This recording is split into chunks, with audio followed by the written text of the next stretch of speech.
Oke, ya baik, kita langsung saja masuk ke sesi pertama. Ya, saya akan undang tamu istimewa kita hari ini sebentar, Pak Johannes. Oke, Anda akan mendengarkan langsung dari CEO Nagaya, Pak Yohanes Chandra. Pak Yohanes, silakan Pak. Ya, terima kasih Pak Dani. Ya, selamat malam ya Bapak-bapak, Ibu-ibu. Ya, baik yang ada di Indonesia maupun tadi saya dengar ada dari Taiwan, ada dari Hong Kong ya. Ya, jadi perkenalkan, mungkin banyak yang belum pernah bertemu dengan saya. Ya, nama saya Yorat Yohanes Chandra. Ya, saya adalah founder dan CEO dari Nagaya. Jadi mungkin kalau dibilang spesial-spesial banget juga enggak. Tapi kita hari ini, karena beberapa hari belakangan ini, saya banyak sekali mendapatkan pertanyaan. Pak, apa yang terjadi dengan market kripto kemarin ini ya? Ya, jadi memang kalau di dunia kripto dibilangnya gempa bumi, ya. Jadi semuanya merah, tapi sebenarnya nggak semuanya merah, ya. Sebenarnya nggak semuanya merah. Nah, apa sih yang terjadi dengan dunia kripto kemarin ini? Ini yang ingin sebenarnya saya bahas sedikit dengan bapak-bapak dan ibu-ibu dan teman-teman semua yang ada di sini, ya. Jadi mungkin kita tahu, ya. Uh, Hal yang menyebabkan harga kripto itu turun drastis itu adalah pernyataan dari pemerintah Cina. Ya, pemerintah Cina yang berkaitan dengan cryptocurrency. Nah, tetapi itu yang harus diperhatikan. Pernyataan apakah itu? Ya, pernyataan itu adalah pernyataan bahwa badan-badan keuangan, bank-bank ataupun instansi finansial yang ada di Cina itu dilarang, ya, dilarang untuk berurusan dengan cryptocurrency, dengan dunia kripto, ya. Jadi mereka dilarang untuk menyediakan tempat penyimpanan mata uang kripto, dilarang untuk menyediakan pertukaran, kemudian dilarang untuk memfasilitasi transaksi yang menggunakan mata uang kripto. Sebenarnya ini bukan barang baru. Jadi sebenarnya tahun 2016 dan 2017 pemerintah Cina pun sudah mengeluarkan pernyataan yang sama. Dan pada waktu itu juga harganya jatuh, ya, kripto jatuh. Nah, tapi ya memang kalau kita lihat belakangan ini yang pernah selalu juga saya katakan bahwa sebenarnya menurut kami ya di Nagaya, harga market kripto belakangan ini itu udah di luar dari kewajaran. Itu yang kalau istilahnya dengan kata bubble. Ya, jadi lonjakannya itu sudah tidak ada dasarnya lagi. Nah, kemudian seperti yang selalu saya sampaikan bahwa pemerintah itu memang tidak bisa menghentikan teknologi yang membackup dari sebuah mata uang kripto. Jadi tidak ada pemerintah yang bisa menghentikan Bapak Ibu menyimpan Bitcoin, menyimpan Nagaya. Kenapa? Karena teknologi itu akan terus berjalan. Selama masih ada internet di dunia, itu akan berjalan. Tapi ada satu hal yang pemerintah bisa lakukan. Itu yang namanya regulasi.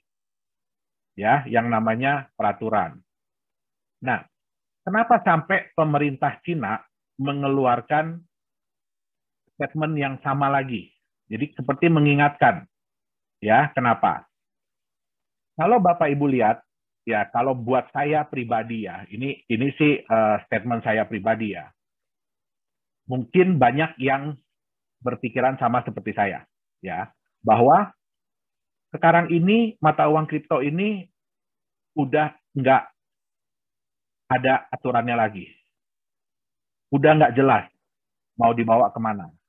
Kenapa? Mungkin Bapak Ibu yang penggiat atau penggemar mata uang kripto udah tahu ya, sekarang segala jenis binatang ada di mata uang kripto. Ya, ada koin yang logonya anjing, logonya kucing, logonya monyet, logonya macam-macam. Dan hampir setiap hari, hampir setiap minggu itu pasti muncul. Yang baru-baru pasti muncul. Ya. Nah, sedangkan mereka itu membuat yang seolah-olah market cap atau jumlah pasar yang dikuasai itu semakin besar. Kemarin sebelum drop harga jauh ini, itu market cap-nya kripto itu sekitar 3 triliun dolar. Ya, tentu saja ini mengundang kekhawatiran dari regulator, dari pemerintah. Kenapa? Ini saya ambil sedikit ya dari kata-kata Pak Dhani ya. Ini cocok banget nih. Pak Dhani mungkin bisa unmute Pak, supaya kita bisa ngobrol Pak. Oh iya, ya. boleh Pak. Boleh, Jadi nggak bosan, teman-teman nggak bosan dengerin cuma saya doang yang ngomong gitu. Ya. Boleh, Nah, boleh. Jadi kita diskusi nih ya Pak ya. Ya, jadi sekarang di dunia kripto itu kebanyakan apa? Sorry ya Bapak Ibu ya, kalau omongan saya agak keras atau agak kasar. Jadi yang kebanyakan adalah orang licik membohongi orang sok pinter, dan orang sok pinter membohongi orang yang tidak tahu. Ya, cuma ngikut-ngikut ya Pak ya berarti ya betul, di akhir ya. Betul. Itulah yang terjadi di dunia kripto sekarang ini. Ya. Jadi banyak sekali orang-orang yang kemudian seolah-olah mereka itu mengatakan bahwa nih the next crypto, the next apapun ya yang akan naik harga 1000 kali, 100 kali, berapapun mereka selalu katakan itu. Tapi hanya itu yang mereka katakan. Mereka tidak membicarakan fundamentalnya apa, ya kan? Terus kemudian ini kripto atau koin ini fungsinya nantinya apa, itu semua tidak dilakukan. Hanya mereka bilang bahwa ya ini berpeluang menjadi the next siapa yang kemarin contoh sukses. Ya. Jadi hanya menjual janji ya Pak ya, kalau misalkan biasanya dijual itu iming-iming. Ya, jadi mereka selalu katakan gini, tuh kamu udah ketinggalan yang ini, ya kan? Kamu udah ketinggalan yang ini. Sekarang ada yang baru nih, ya mungkin ada koin logo anjing 1, sekarang muncul koin logo anjing 2 atau logo kucing, ya. Nah, itu kemudian dimanfaatkan, ya supaya apa? Supaya orang-orang mau membeli dengan harapan bisa harganya sama dengan yang kucing kemarin atau anjing kemarin, gitu loh. Tanpa ada dasar-dasar yang jelas. Nah, tentu saja ini mengkhawatirkan buat pemerintah. Kenapa? Ya, seperti saya bilang tadi ya, orang licik membohongi orang sok pinter, orang sok pinter membohongi orang yang nggak tahu apa-apa. Nah, yang paling banyak, sayangnya, yang paling banyak adalah orang yang nggak tahu apa-apa. Yang hanya mengikuti tren berarti Pak. Betul. Mereka nggak tahu apa-apa. Mungkin Bapak Ibu baca ya di koran-koran di Indonesia juga ada ya beberapa bulan belakangan ini selalu mereka mengatakan yang bagus-bagusnya tentang cryptocurrency. Ya. Wah, si ini ya dengan beli koin ini bisa untung sekian banyak, bisa untung sekian banyak. Ya, tapi mereka tidak pernah memberitahukan apa resikonya. Ya. Ya. Jadi sebenarnya mohon maaf ya kalau saya agak jahat sedikit. Sebenarnya mohon maaf kalau saya agak jahat sedikit. Sebenarnya saya itu menunggu-nunggu kejadian kemarin itu terjadi. Kenapa? Karena selama ini kita mengatakan untuk apa sih fungsi backup dari sebuah kripto? Ya. Untuk apa sih fungsi fungsi proyek, ya, fungsi bisnis dari sebuah kripto? Terus untuk apa sih fungsi transparansi dari sebuah kripto? Ya itu akhirnya terjawab di kejadian kemarin. Ya, kalau dibilang bahwa semua cryptocurrency itu merah kemarin, tidak.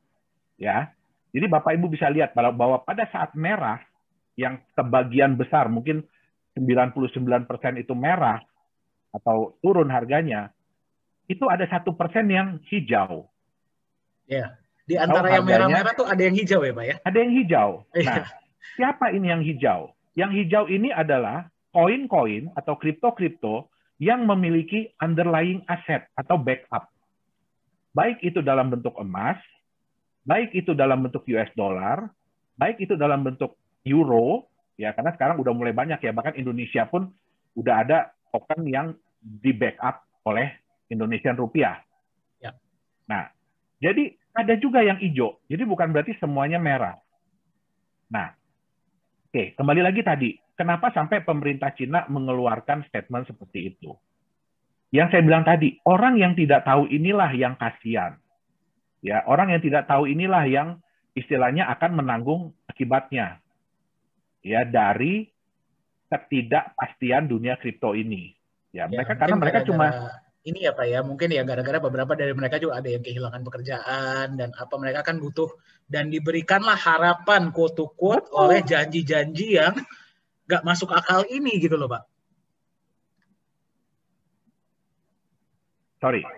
Ya, Suara saya masih kedengaran? Oh, tadi masih Pak. padannya agak keputus. Oke. Masih Pak. Ya. Ya. Jadi ya itu tadi. Uh, saya juga sebetulnya kemarin ini agak khawatir ya dengan pemberitaan-pemberitaan di koran ya. Jadi yang mendorong sekali bahwa wah ini Anda berinvestasi di cryptocurrency ini Anda akan untung terus. Kenapa? Karena selalu yang dimunculkan itu. Ya. Jadi dari 20 berita tentang keuntungan di kripto, hanya satu berita yang memberitahukan Anda hati-hatian di dunia kripto. Itu nggak pernah dikasih Ya. lihat usually Pak, biasanya Pak.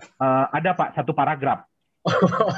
Banyak Ya. kan yang untung-untungnya berarti ya? Iya, jadi di satu, itu pun dari 20 berita, itu ada satu yang hati-hati ya di dunia Yang lainnya kripto. semua dikasih lihat bagus-bagusnya aja ya Pak ya? Betul, betul. Nah, kemarin ini pemerintah Cina mengeluarkan itu kenapa? Karena memang kita harus akuin ya, memang kita harus akui, jumlah penduduk terbanyak di dunia itu adalah di Cina. Ya, jumlah penduduk terbanyak di dunia adalah di Cina. Dan kalau mau dilihat jumlah orang kaya itu saat ini paling banyak di Cina. Ya, dan mereka juga butuh sarana untuk investasi. Ya, mereka juga nggak bisa cuma mengandalkan bank, mereka juga tidak bisa cuma mengandalkan hasil usaha, sehingga mereka akan mencari solusi yang lain. Nah, begitu diperlihatkan oleh barang seperti ini yang kelihatannya menarik, ya mereka pasti akan berbondong-bondong ke situ. Nah, tentu saja itu artinya apa? Ya, uang Cina akan keluar dari Cina. Ya, uang Cina itu akan keluar dari Cina. Nah, makanya Cina harus berhati-hati, harus mengingatkan lagi. Ya, bukan yang dilarang itu bukan individu untuk memiliki mata uang kripto, bukan. Tapi yang dilarang adalah institusi. Ya, institusi perbankan, institusi finansial yang dilarang untuk menyediakan sarana. Itu yang penting. Ya. Nah, kemudian ada lagi ya, kalau saya nggak salah itu ada pemerintah Cina akan istilahnya merazia mining. Ya kan di Cina. Ya, kenapa? Karena memang tidak bisa dipungkiri mining di Cina itu memang jumlahnya sudah sangat besar. Ya, dan itu memakan biaya listrik yang tinggi. Ya. Tapi ada satu hal, ya. Jadi klaim yang mengatakan bahwa Bitcoin itu sekarang harga miningnya tinggi atau segala macam, itu karena persaingan. Jadi ini yang harus diingat, itu karena persaingan. Ya, kalau jumlah pesaingnya turun, otomatis jumlah pemakaian listriknya akan turun, jumlah alatnya akan turun. Jadi kalau di dunia kripto itu tidak bisa disamakan dengan dunia tambang.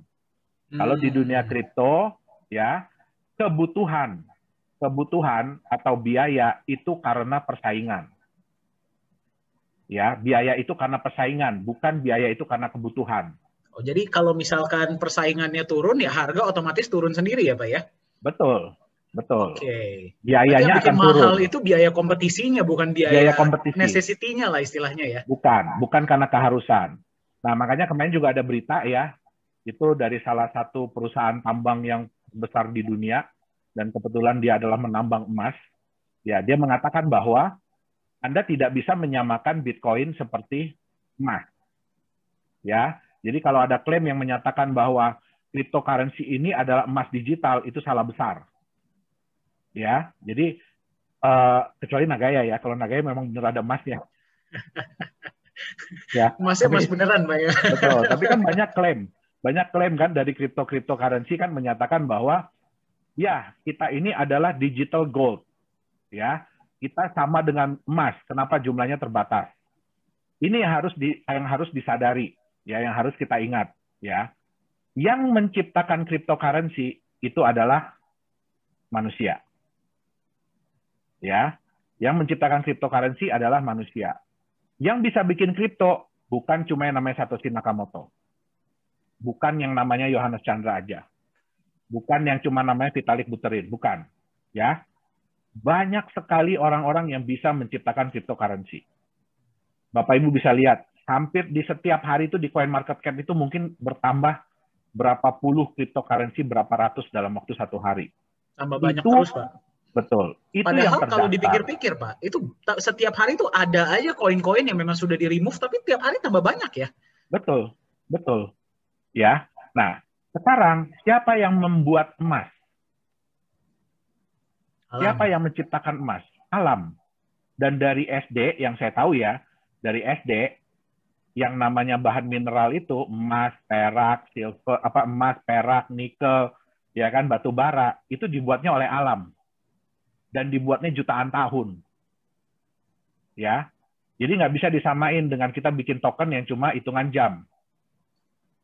Ya, nah, itulah mungkin kami satu-satunya di Nagaya yang juga tidak setuju bahwa cryptocurrency itu dianggap sebagai sebuah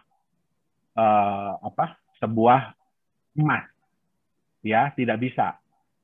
Jadi kalau cuma kripto itu sendiri, angka itu sendiri, itu tidak bisa dianggap sebagai emas. Oke, nah, kejadian kemarin itu menunjukkan apa yang selalu selama ini mungkin Pak Dhani selalu bilang ya. Kita juga selalu bilang, oke, di dunia cryptocurrency saat ini yang berlaku hanya kepercayaan. Murni hanya kepercayaan. Artinya apa? Kalau kepercayaan itu ada, harga akan bagus. Tapi begitu kepercayaan itu hilang, harga akan jatuh. Ya. Nah, sayangnya, harga dan kepercayaan itu berbanding lurus. Jadi di dunia kripto itu, kalau harga naik, orang jadi percaya, orang mau beli. Sehingga harganya akan lebih naik lagi. Tapi berlaku juga kebalikannya. Kalau harga turun, kepercayaan orang akan hilang. Harganya akan lebih turun lagi. Jadi kayak bola salju ya Pak ya dia ya? Betul. Jadi benar-benar hanya berdasarkan sentimen. Ini sentimen positif apa sentimen negatif? Ya, sentimen positif atau sentimen negatif. Nah, hal yang kebalikannya terjadi di stable coin. Yang saya bilang tadi. Ada 1% yang warnanya hijau kok. Dan itu semua adalah koin-koin atau kripto-kripto yang memiliki backup. Yang memiliki aset. Ya, baik itu emas, perak, US dollar. Artinya apa? Mereka itu memiliki nilai yang akan membackup mereka. Ya.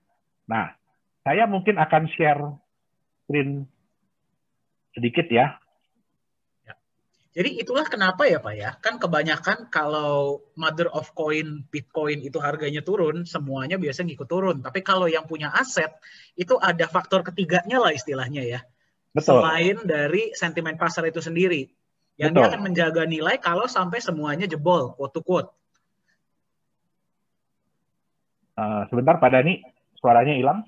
Oh, sorry. Kedengaran suara saya Pak? Udah kedengeran. Oke, ya. Oke. Ini saya harus stop dulu. Nah, udah kelihatan belum saya punya ini? Kelihatan, Pak. Saya punya apa? Ini ya. Ini tipe aset kripto ya, yang ingin perlihatkan.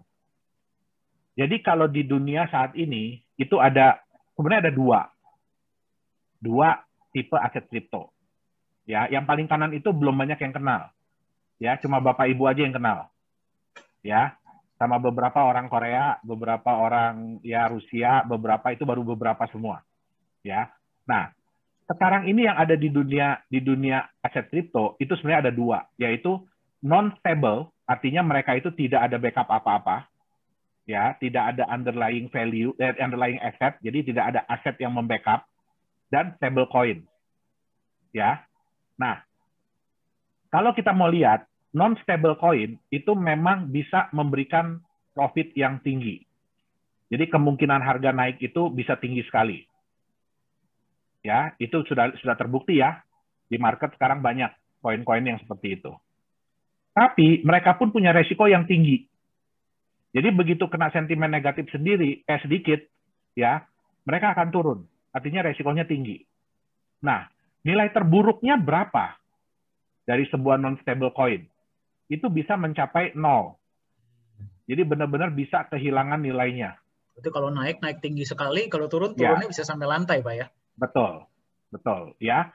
Nah, untuk stable coin, ya, keuntungannya apa? Resikonya rendah. Kenapa? Karena dia memiliki backup.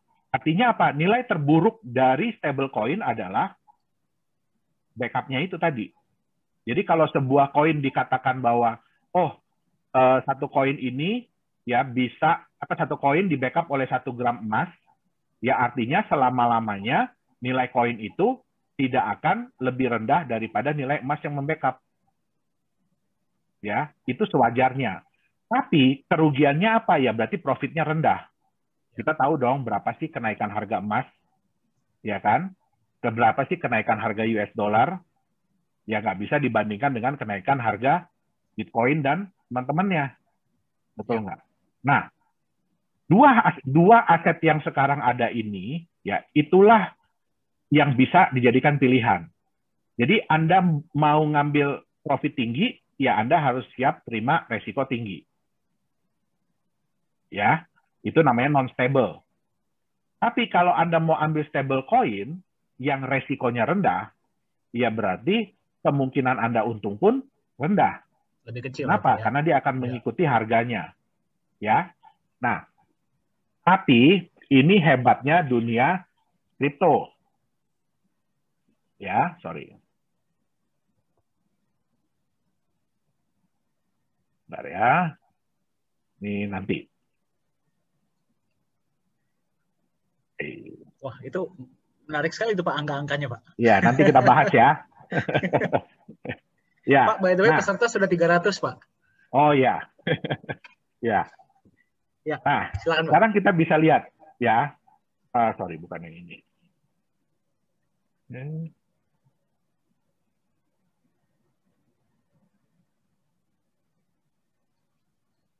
Ini. Oke. Ya. Ini adalah salah satu stable coin. Jadi, stable token ya. Mereka token bukan koin ya. Nah, jadi token mereka ini diklaim di backup oleh 1 gram emas. Ya, diklaim di backup oleh 1 gram emas. Ini kayak salah chart. Harusnya chartnya, oh ya benar yang ini. Ya, ya. Mereka diklaim bahwa mereka ini di backup oleh 1 gram emas. Ya, tapi mohon maaf ya Bapak Ibu ya, saya ulangin lagi kata-katanya ya. Orang licik ngerjain orang sok pinter ngerjain orang yang nggak tahu. Ini yang terjadi. Ya. Karena kebanyakan orang-orang ini tidak tahu apa itu cryptocurrency dan apa sih yang mereka beli, inilah yang terjadi. Jadi token ini begitu masuk di market, ya, bisa dibuat harganya hingga mencapai 250 juta satu token. Padahal 1 gram emas selamanya itu ya Pak ya? Betul. Wow. Jadi selamanya token ini hanya di backup oleh 1 gram emas. Ya. Tapi karena ketidaktahuan market, ini bisa diangkat harganya sampai 250 juta. Pertanyaannya, apakah ada yang beli di harga 250 juta? Ada. Ada. Ya, saya ada baca sendiri kok chatnya pengakuan. Jadi orang itu beli dengan uang 100 juta rupiah di harga 250 juta rupiah. Nah, kemudian ya lama-kelamaan pasti market akan pelajari dong, ini token apa sih? Ya. Nah, ternyata diketahui bahwa token ini di backup oleh 1 gram emas selama-lamanya. Sehingga harganya sekarang itu 700 ribuan. 800 ribu. Nah, turunnya luar biasa ya Pak ya? Betul. Naiknya luar biasa, turunnya pun luar biasa. Iya, karena market sadar buat apa kita beli token di harga 250 juta, padahal backupnya 1 gram emas selama-lamanya. Nah, Ini adalah keindahan dari dunia kripto, Bapak Ibu. Ya, keindahan dari dunia kripto. Kenapa? Karena banyak orang yang nggak tahu. Nah, inilah yang dimanfaatkan oleh orang-orang yang, sorry ya, licik. Ya, kayak kemarin, ya kan, ada yang dengan dia bilang bahwa, wah, dia cinta Doge. Ya, terus kemudian Doge bisa naik harganya sampai berpuluh-puluh kali lipat. Ya, terus kemudian dia bilang dia suka Bitcoin, dia beli Bitcoin sekian banyak, harganya naik lagi. Ya, terus kemudian dibanting sama dia harganya, dia tweet yang kebalikannya, sentimen negatif, harganya langsung drop. Ini bukannya orang terkenal ya Pak ya? Terkenal banget, terkenal banget. Ya, nah pertanyaan saya satu, apakah Bapak Ibu mau memiliki aset? Ya, Bapak Ibu mau memiliki aset yang karena satu orang terkenal ngomong, itu harganya bisa naik tinggi, tapi jangan senang dulu ya, bisa juga turun sangat parah. Pak Yohanes, kalau saya nggak salah ya Pak ya, itu dulu kita pas acara Chinese New Year tuh Pak Yohanes pernah menyebutkan hal yang sama deh Pak. Betul. Betul ya? Betul, Dan itu pas betul. itu tuh lagi naik-naiknya tuh Pak. Dan banyak orang yang Betul. sebenarnya bahagia ketika diangkat harganya Pak. Betul. Tapi nggak habis berapa lama, jebol juga Kita ya. sudah prediksi waktu itu. Ya kan? Ya, mungkin kita ngomong bercandaan ya. Ya kan? Ini pasti sebentar lagi dia jual nih. Dan ternyata benar ya Pak Dan ya. terbukti. Iya. Nah, jadi benar-benar yang membuat kami sedih di dunia kripto ini adalah harga itu hanya diatur berdasarkan kepercayaan orang. Dan inilah yang sering dimanfaatkan oleh orang-orang lain. Ya. Makanya di Nagaya ini kami bercapek-capek dahulu. Kenapa saya bilang bercapek-capek dahulu? Ya. Setiap minggu Pak Dhani ngomong seperti ini. Kasih tahu bagaimana konsep Nagaya, ya, training. Ya, terus sekarang dibantu sama Pak Yunia, sama Pak Beni, sama Pak Alfian, nanti juga dengan tim-tim yang lain, ya kan? Untuk mengajarkan kepada teman-teman, ya, seperti apa sih sebuah aset. Ya. Kemarin ini sudah ada pernyataan bahwa kripto ini sudah dijadikan sebagai aset spekulasi, sebagai barang, sebagai alat spekulasi. Artinya apa? Orang tidak akan pegang untuk waktu yang lama. Orang cuma berharap keuntungan, habis itu jual. Ya, mohon maaf Bapak Ibu, di Nagaya kami menciptakan Nagaya bukan untuk seperti itu. Ya, kami menciptakan Nagaya ini sebagai aset. Hal yang bisa, sesuatu yang bisa Bapak Ibu pegang untuk jangka yang panjang. Ya, contoh, Bapak Ibu beli tanah, beli rumah, beli emas, beli saham. Emas sebenarnya kurang cocok ya. Sebenarnya beli saham, tapi saham perusahaan blue chip ya, jangan perusahaan gorengan ya. Jangan saham gorengan, itu beda cerita. Ya, itu sama dengan yang tetangga, itu nggak sama sama Nagaya. Nagaya ini tujuannya sama dengan saham blue chip. Ya. Nah, supaya apa? Ya, supaya aset ini bisa dipegang dalam jangka waktu yang lama. Ya. Karena kita selidikin ya, kenapa sih orang-orang itu membeli aset? Ya, contoh Bapak Ibu kenapa membeli rumah? Kenapa membeli saham-saham blue chip? Ya. Mereka semua itu mengharapkan harga asetnya, nilai asetnya itu ke depannya naik. Tapi selama mereka menunggu, mereka bisa mendapatkan sesuatu. Contoh kalau rumah, ya, Bapak Ibu beli rumah, ya harganya naik nggak? Naik. Tapi kan nggak mungkin bisa naik 100 kali dalam waktu setahun. Ya kan, hari ini beli rumah 500 juta, tiba-tiba besok udah ditawar orang 50 miliar gitu kan, tahun depan. Itu nggak mungkin. Ya, kena apa gusuran tol aja juga nggak mungkin begitu. Ya, karena saya udah pernah ngerasain kena gusuran tol. Ya. Nah, jadi nggak mungkin kayak begitu. Ya. Nah, terus kemudian selama kita menunggu, ada benefit yang kita rasakan. Tanahnya atau rumahnya entah bisa kita pakai dulu, ya kan, atau bisa kita sewakan ke orang. Nah, demikian juga saham blue chip.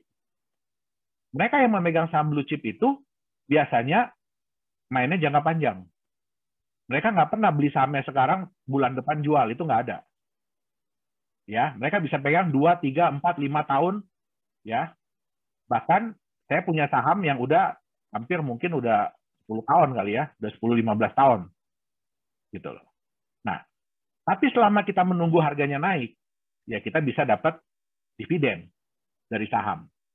Nah, itu yang Nagaya harapkan. Ya. Nah, kenapa di sini kami capek-capek dulu seperti ini? Karena kami juga tidak mau nanti ya Bapak Ibu itu dikerjain sama spekulan. Ya, kami mau Bapak Ibu ini mengerti apa sih Nagaya ini sebenarnya, apa sih yang Bapak Ibu pegang, apa sih yang Bapak Ibu miliki. Ya memang nggak bisa dipegang ya, sorry saya salah ngomong. Nagaya ini nggak bisa dipegang. Ya, karena semua bentuknya digital, handphonenya aja yang dipegang. Ya, tapi walaupun ini angka digital, ya, tapi Nagaya ini adalah bukti kepemilikan emas. Ya, saya nggak peduli, manajemen tidak peduli kapan Bapak Ibu beli Nagaya. Kami tidak peduli. Dari mana Bapak Ibu beli Nagaya? Apakah sekarang masih beli dari perusahaan? Atau besok-besok 3-4 tahun lagi sudah beli dari market, sudah beli dari orang lain, dari tetangga, atau bahkan Bapak Ibu beli dari orang Amerika, dari orang Prancis. Ya, manajemen nggak peduli. Yang manajemen lihat adalah berapa Nagaya yang Bapak Ibu miliki. Besok-besok Bapak Ibu datang ke kantor kami ya. Ya mudah-mudahan Nagaya udah $100 makin banyak ya Pak Dani ya. Orang bisa jalan-jalan ke Singapura ya, ke kantor kita. Amin, amin, Pak. Ya. Amin. Ya. Nah, supaya Bapak Ibu datang ke kita nanti tunjukin ke saya, Pak, saya punya sekian Nagaya loh sekarang. Nah, kita bisa kasih tahu ke Bapak Ibu berapa Nagaya yang Bapak Ibu miliki. Berapa emas yang menjadi hak Bapak Ibu di dalam penyimpanan itu. Dan kita nggak akan nanya ya Pak ya, Bapak Ibu dapat Nagaya dari mana, belinya dari siapa. Kita nggak akan nanya. Kenapa? Karena Nagaya itu mudah diperjualbelikan, mudah ditransfer. Sekarang aja kita lihat aktivitas transfer Nagaya antar member, antar wallet itu sudah mulai banyak. Tiap hari pasti ada transaksi, ya transferan. Nah, jadi Nagaya ini memang kita ciptakan untuk mudah ditransfer, untuk mudah diperjualbelikan. Memang kita belum masuk di exchanger, ya. Nah, mungkin sekalian ya Pak Dani, saya minta waktu juga sebelum kita masuk di sesi yang berikutnya, ya. Jadi mungkin ini membantu teman-teman juga ya. Nanti kalau memperkenalkan Nagaya ini ke saudaranya, ke kerabatnya, ke teman-temannya, ya. Ada beberapa pertanyaan yang sering muncul, ya. Yang pertama paling pasti adalah legalitas. Ya, yang saya perlu tekankan adalah perusahaan Nagaya Technologies ini adalah perusahaan yang terdaftar resmi di pemerintah Singapura. Ya. Dan kita juga ada namanya Nagaya Korea, Nagaya Technologies Korea. Itu juga terdaftar di pemerintah Korea Selatan. Ya. Nah, makanya kita punya 2 kantor, yang satu adalah kantor untuk Nagaya Singapura, yang satu lagi kantor untuk Nagaya Korea. Ya. Nah, kalau ditanyakan, ya, apakah koin Nagaya ini legal di Indonesia? Ya, koin Nagaya ini bisa dimiliki oleh semua orang di seluruh dunia. Bukan cuma di Indonesia, bukan cuma di Korea, bukan cuma di Singapura. Ya. Tapi kalau kita memang mau benar-benar diakui, kita harus masuk di exchanger di Indonesia. Ya, itu adalah syarat mutlak. Kita harus masuk di exchanger di Indonesia. Oke. Nah, sedangkan kita punya aturan yang harus kita ikuti. Yaitu Nagaya ini harus terjual dulu 25% atau 11.250.000. Baru kita boleh masuk di exchanger. Ya. pertanyaan saya, coba tolong diketik di chat ya. Diketik di chat. Oke, nanti Pak Dhani tolong bacain ke saya. Bapak Ibu mau Nagaya Bapak Ibu ini diperebutkan oleh 300 juta orang di Indonesia atau mau diperebutkan oleh 8 miliar orang di dunia? Nah, Bapak Ibu maunya yang mana? Diperebutkan 300 juta atau 8 miliar? Ini bergantung dengan harga ya Pak ya, berarti ya. Iya. Lebih banyak yang ngejar ya pasti harga Pak. Betul. Ada yang bilang 10 miliar Pak. Wah, populasi dunia belum nyampe. Ya. Pak, mayoritas 8 miliar Pak jawabannya Pak. Ya, karena prinsip dari market, ya kan, semakin banyak orang yang mengejar, ingin memiliki barang tersebut, dan semakin sedikit barang yang tersedia, itu pasti harga akan naik. Itu yang namanya prinsip demand and supply. Kita nggak bisa ngomong apapun kalau dua hal ini nggak bisa dipenuhi. Ya. Nah, Bapak Ibu setuju nggak? Kalau tanggung jawab kami adalah membuat harga Nagaya Bapak Ibu setinggi-tinggi mungkin, betul nggak? Betul ya, setuju Bapak Ibu nggak? ya. Ya. Bapak Ibu beli koin ya pasti maunya setinggi mungkin dong. Betul. Karena target kami itu 5 tahun itu kalau perlu lebih cepat dari 5 tahun itulah $100 harga Nagaya di market. Dan ini hanya bisa terpenuhi kalau kami mendapatkan kepercayaan dari orang yang lebih banyak. Ya. Ya. Betul ya Bapak Ibu ya, setuju ya. Nah, Bapak Ibu kan nggak mau kan Nagaya ini nanti cuma ditradingkan di market Indonesia kan? Maunya sampai keluar negeri, betul nggak? Ya. Nah, itu yang kami tuju. Sehingga itu pula alasan kami, kenapa kami memilih Singapura. Ya. Jadi kita itu ingin mengangkat kepercayaan, ingin mendapatkan kepercayaan dari orang-orang di seluruh dunia. Alasannya juga kenapa kami kami meregistrasi di Singapura, karena tempat penyimpanan emasnya, Bapak Ibu. Emas itu bukan milik kami. Emas itu adalah milik para pemegang Nagaya. Kami hanya menyimpankan.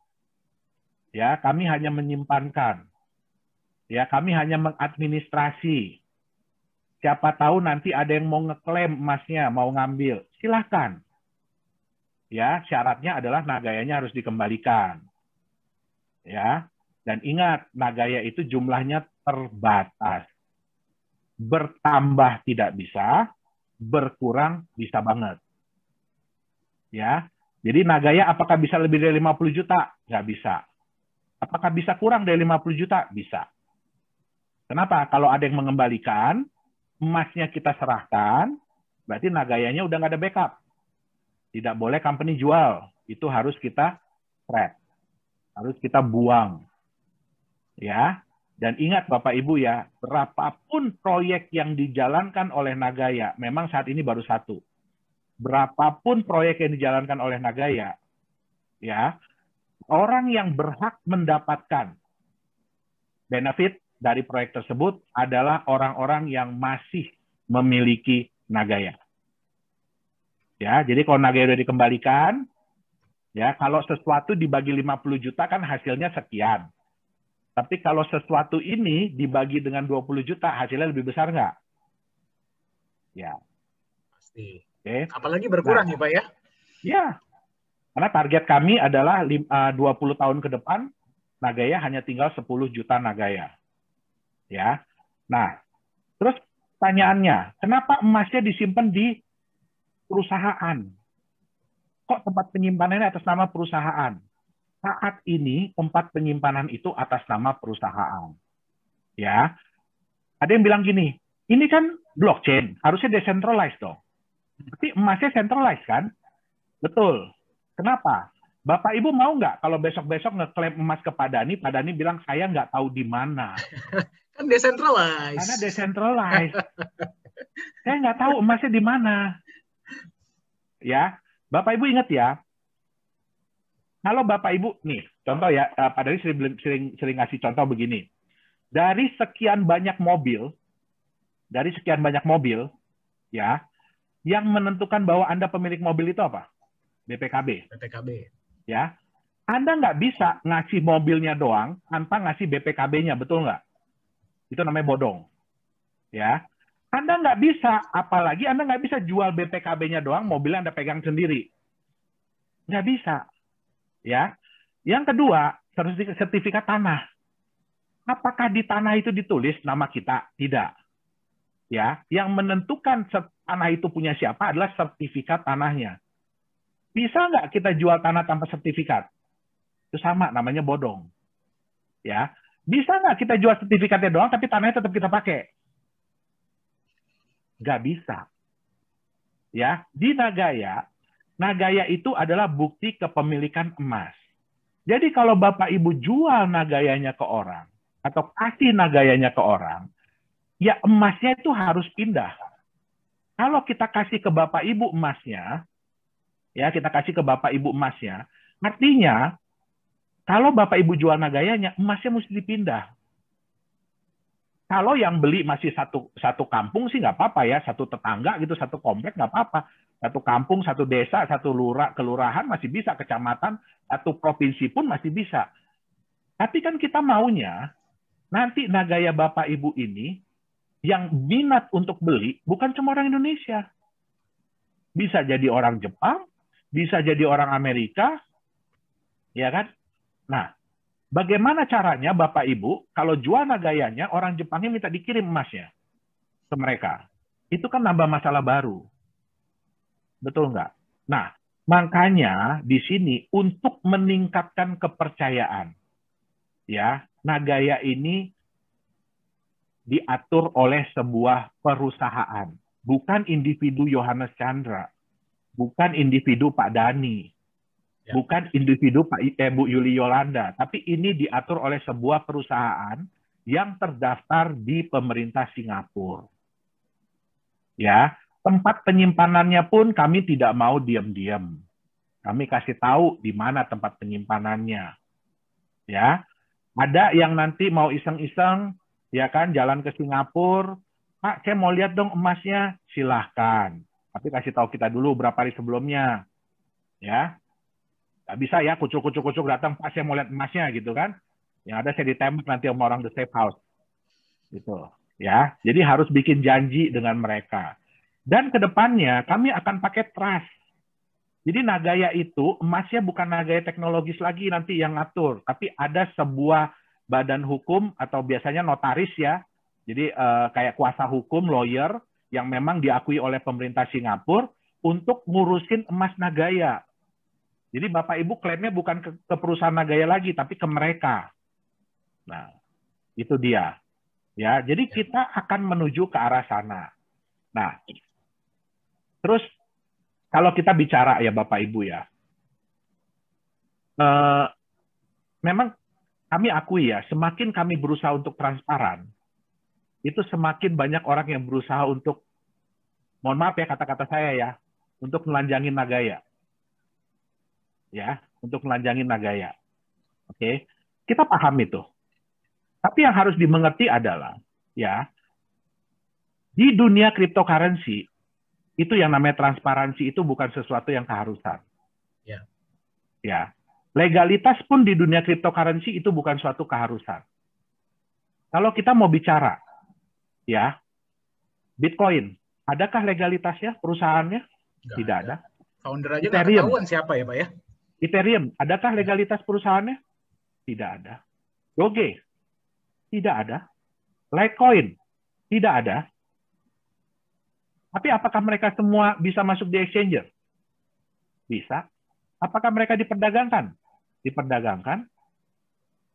Nah, jadi tidak ada keharusan di dunia kripto untuk memiliki legalitas. Ya, itu yang pertama. Yang kedua, ya, tidak ada keharusan di dunia kripto harus di backup sesuatu. Makanya kami pun di Nagaya itu banyak sekali mendapatkan tantangan. Ya, kenapa kok kripto harus di backup sesuatu? Kenapa kok kripto harus di backup emas segala macam? Itu bagi kami pun itu tantangan. Ya.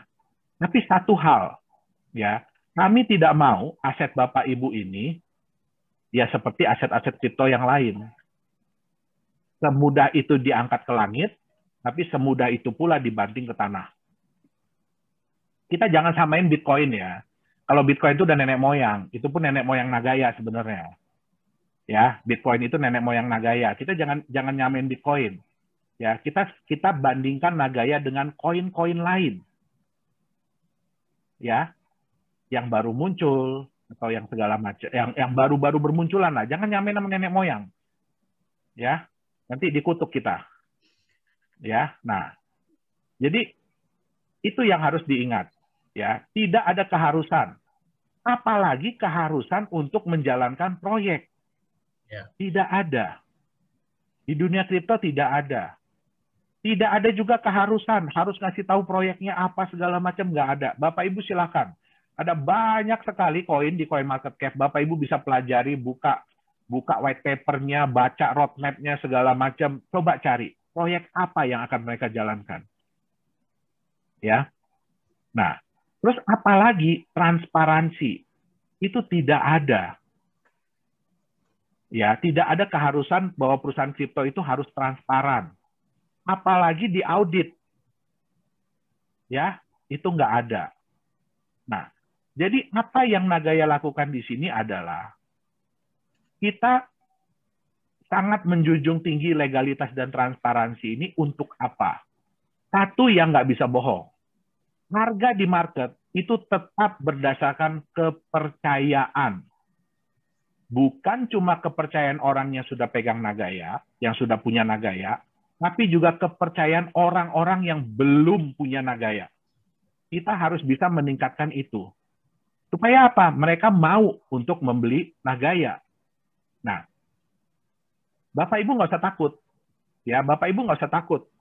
Ya, kalau ada yang bilang gini, Pak, dia belum percaya sama Nagaya sekarang, Pak. Nggak apa-apa, Bapak Ibu.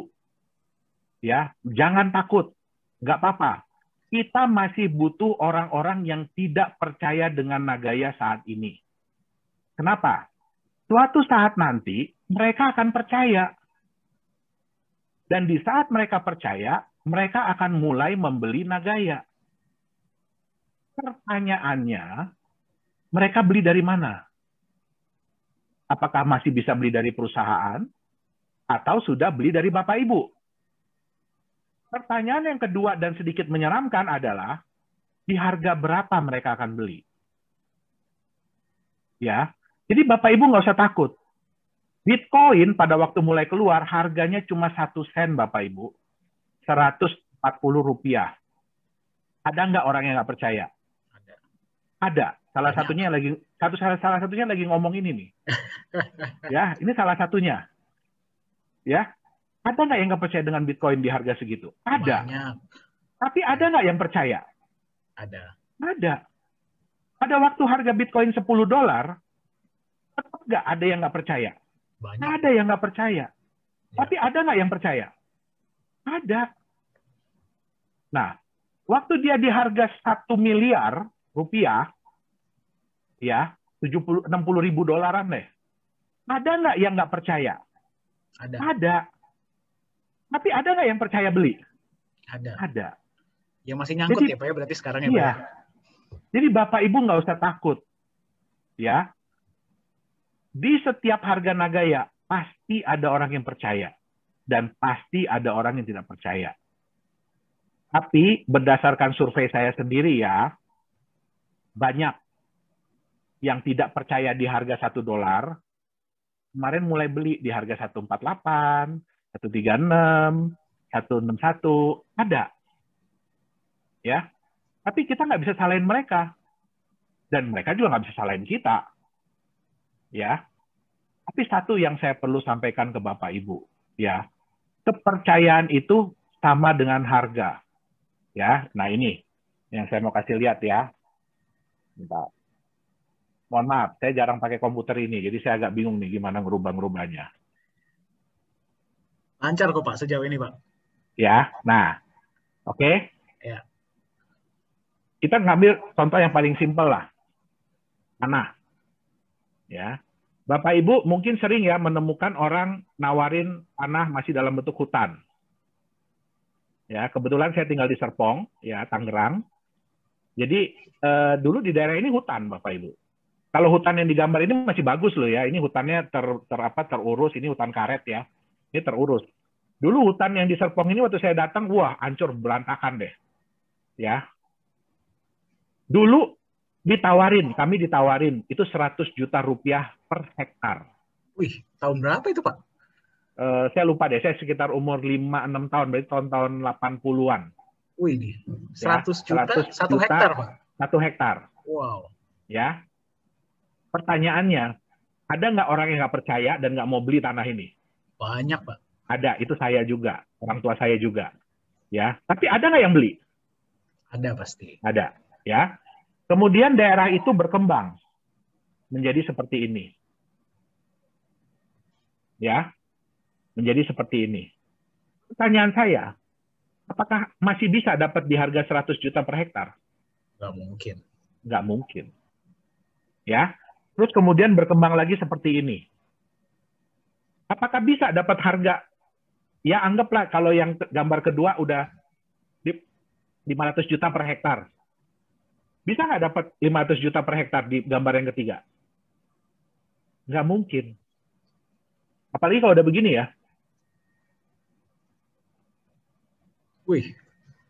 Tanah yang sama, saya ingat banget tuh ya, tanah yang sama yang ditawarin 100 juta per hektar itu, hari ini harganya sudah 180 miliar per hektar. Ya. Pertanyaan saya, di setiap perkembangan pasti ada yang percaya dan pasti ada yang tidak percaya. Ya. Bapak Ibu jangan ngelihat Nagaya udah di gambar yang terakhir ya Bapak Ibu ya. Nagaya itu ada di gambar yang pertama sekarang ini. Ya. Kami memang belum bisa menunjukkan banyak kepada Bapak Ibu. Belum bisa. Ya. Tapi sejalan dengan waktu, perusahaan ini akan berkembang. Nagaya ini akan berkembang. Proyek-proyeknya pun akan berkembang. Ya. Dan suatu saat nanti kita akan tunjukin satu-satu. Ya. Nah, tapi ya ada resiko ya.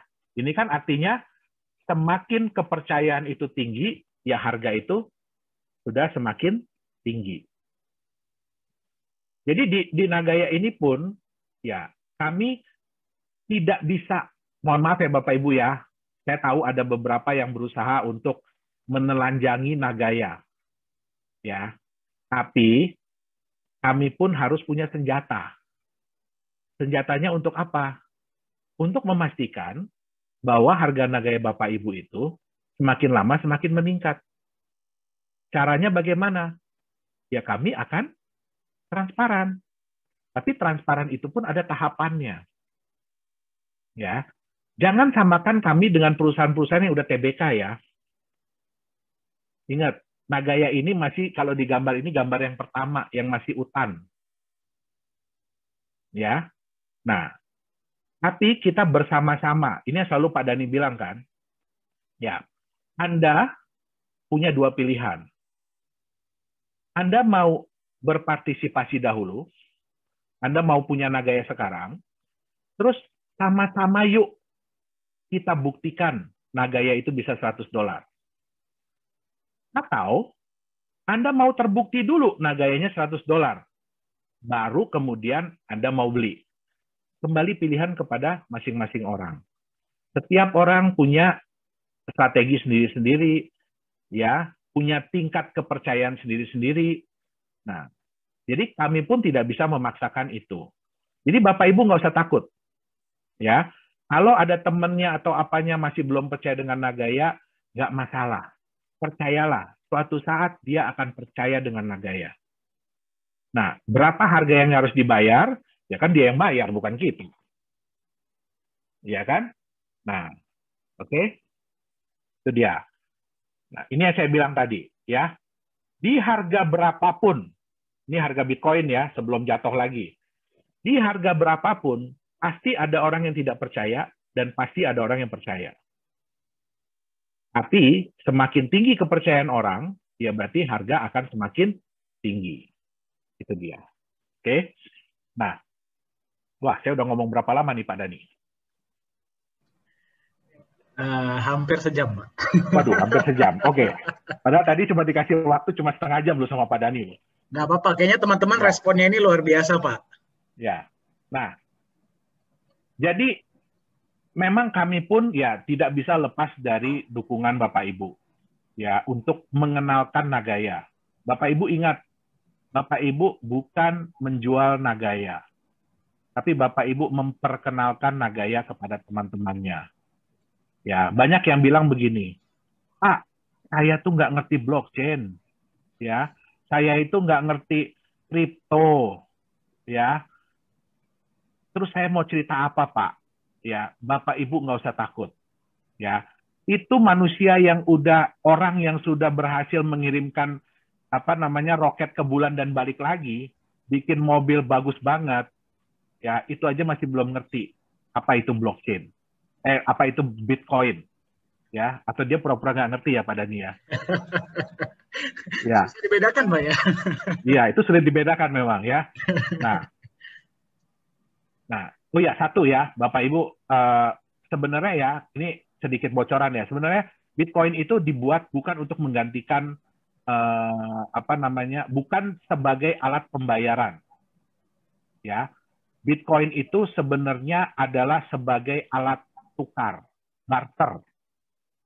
Ya, makanya tulisannya Electronic Cash Peer-to-Peer System. Jadi, kalau alat pembayaran, ya itu kan bisa masuk ke bank dan lain-lain. Bitcoin itu sebenarnya bukan itu. Dia lebih kepada individu ke individu. Konsep Berarti awalnya. Itu niat awalnya ya, Pak ya? Benar-benar Ya. oke.